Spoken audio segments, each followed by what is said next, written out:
From something that looks real but isn't to something that is real but doesn't look it. This is Roses in My Garden, Sunday the 9th of July 2017 by Nick Knight.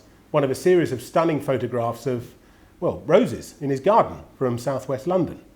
Roses have quite a lot to say actually. They're the symbol of England, but they're Asian or Middle Eastern in origin, and the heritage of things in post-Brexit vote Britain is a hot topic. But then they always have been. Here's a rose by Dutchman Jan van Huysum in 1740, and 100 odd years before that from fellow countryman Jan Bruegel the Elder.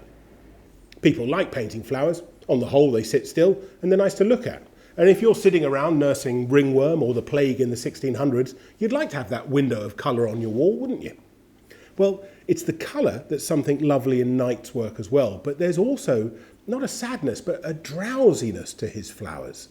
One way or another, Knight has been creating images of them for over 30 years, but in this phase, he spoke of wanting to capture the roses at the end of their bloom, when they're heavy and weary. In their last throes of passion, he said, they are dying in front of my camera.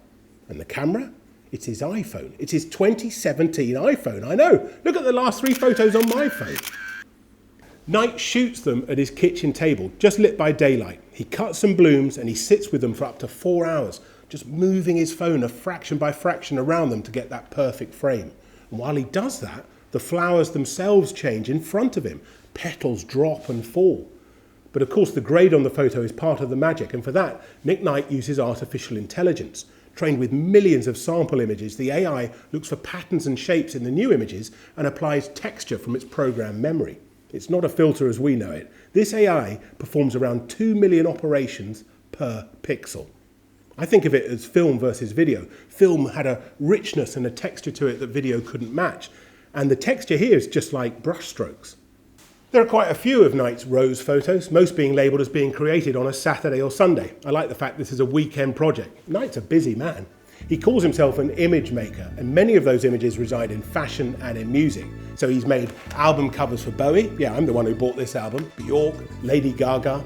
His most famous fashion collaboration is probably with Alexander McQueen, but his portfolio in this sector is absolutely huge. It also led him to found Show Studio 20 years ago. It's a collective of talent of fashion illustrations, art, photography and film. And their website's just well worth a look. In the 1970s, Knight went to a tattoo parlour on the Pentonville Road in London to get a Black Panther tattooed on his arm. But a decent Bagheera was beyond the skills of the tattoo artist, so he did a rose instead. And it's still Knight's one and only tattoo. It might be a self-fulfilling prophecy, but the artist and the subject will forever be linked, not just on his skin, but in our appreciation of him.